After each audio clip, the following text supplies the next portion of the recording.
Rahim the name of Allah the most merciful and beneficial.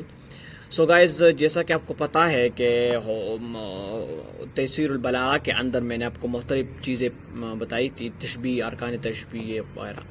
اب تک ہم جتنے بھی تشبیہ کے ارکان یا تشبیہ پڑھتے تھے وہ یہ تھی کہ اگر ایک چیز میں دوسری چیز، اگر ایک چیز دو چیزوں میں ایک خصوصیت پائی جاتی تھی تو اس کو ایک دوسرے سے تشبیہ دیتے تھے. مثلا محمد کالاسد، محمد شیر کی طرح ہے، تو دونوں میں کیا خصوصیت ہے؟ بہادری کی. اب ہم جو پڑھ رہے ہیں وہ ہے تمثیل. تمثیل میں کیا ہے؟ اس میں خصوصیات کا ایک مجموعہ اکٹھا کر کے پیش کرتے ہیں. ٹھیک ہے، دیکھو اللہ تعالیٰ نے اس آیت کریمہ میں وَاضْرِبْ لَهُم مَثَلَ الْحَيَاةِ الدُّنْيَا، اس میں دنیا کی زندگی کو کس چیز سے تشبیہ دی ہے؟ اس پانی سے. اس پانی سے تشبیہ کس سے؟ وہ پانی سے. اب دیکھو مجموعہ اس میں کیا ہے خصوصیات کا.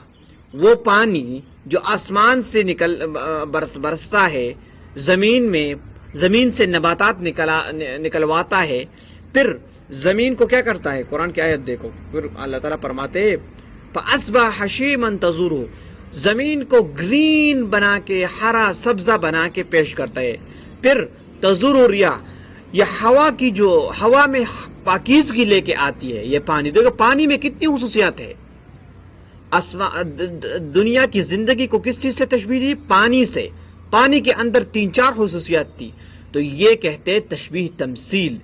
وہاں پر اب دیکھو یہاں پر تشبیہ دی ہے پانی، دنیا، یعنی دنیا پانی کی طرح ایک ایسی چیز ہے جو کہ مزرع یعنی فصل کو اگواتی ہے، فصل کو نکالتی ہے. پھر دنیا جو ہے وہ پانی کے جس طرح پانی چیزوں کو ہرا بھرا سبز بناتی، دنیا کی زندگی بھی اس طرح ہے. جس طرح پانی جو ہے وہ ہوا کی رخ بدلتا ہے، اس طرح دنیا بھی کر سکتی ہے، لیکن جب دنیا آپ صحیح جگہ پر صحیح طریقے سے یوز کرے. تو دیکھو یہ آیت جو ہے یہ استدلال ہے کہ یہ دنیا کو جو پانی سے تشبیہ دی گئی ہے یہ جمیع صفات ہے. اس میں ایک صفت نہیں، یہ جمیع صفات ہے. اب تفصیل سے پڑھتے ہیں. اچھا، یہ دو مثالیں، جو پہلا نمبر اور دوسرا نمبر ہے، اس میں انہوں نے کیا کیا ہے؟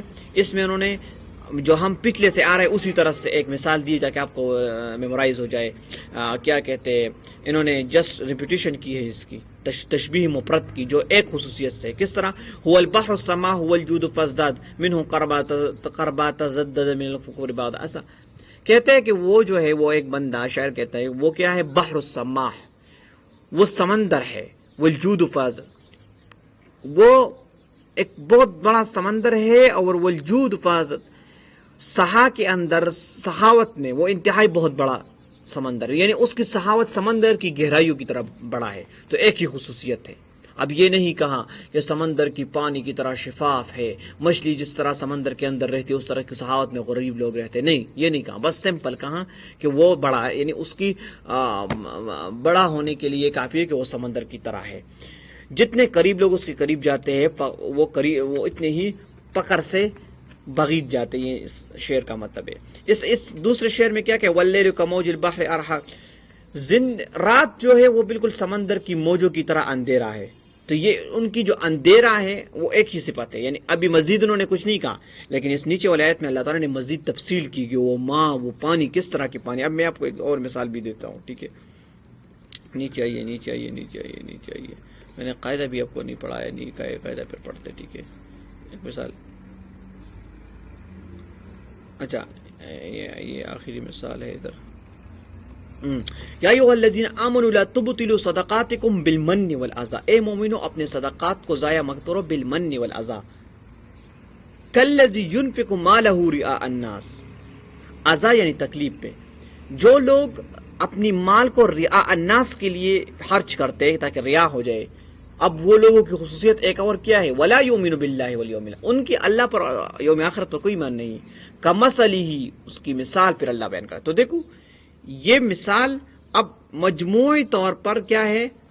ان لوگوں کے لیے مجموعہ صفات کا ایک گروہ، بہت سارے صفات کو ملا کر ان سے تشبیہ دی گئی ہے.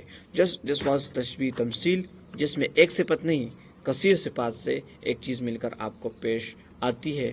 باقی جو میں نے چھوڑا ہے یہ سمپل ہے، آپ اس کو بہت ایزی ہے. آپ بس جسٹ کنسپٹ یہ ہے کہ تشبیہ التمثیل اذا کان وجہ الشبہ فیہ صورت متنزعہ، جب وجہ شبہ جو ہے، وجہ شبہ صفت مشارکہ وہ مختلف ہو، متنزعہ وہ مختلف ہو، من المتعدد ویسمى غیر التمثیل اذا لم یکن وجہ شبہ کذالک، اور جب وجہ شبہ متنزعہ نہ ہو، یعنی ایک ہو تو اس کو پھر مفرد کہتے ہیں، یعنی ایک ہو یا دو ہو اس کو پھر مفرد کہتے ہیں، لیکن جب وجہ شبہ متنزعہ ہو تو پھر اس کو کیا کہتے ہیں؟ تشبیہ تمثیل.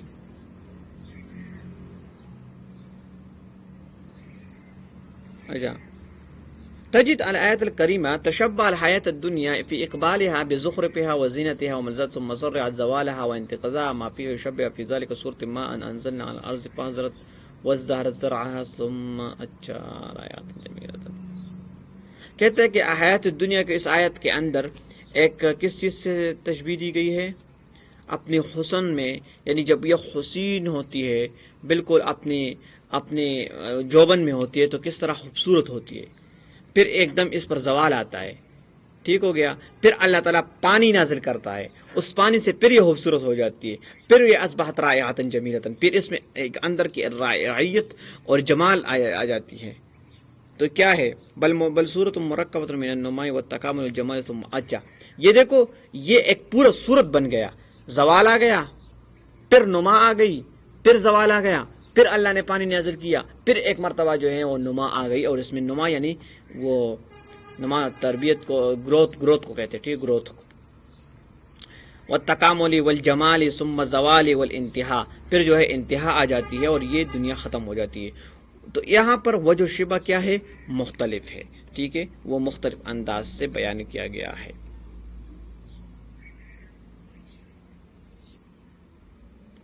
So guys, this was today's lecture.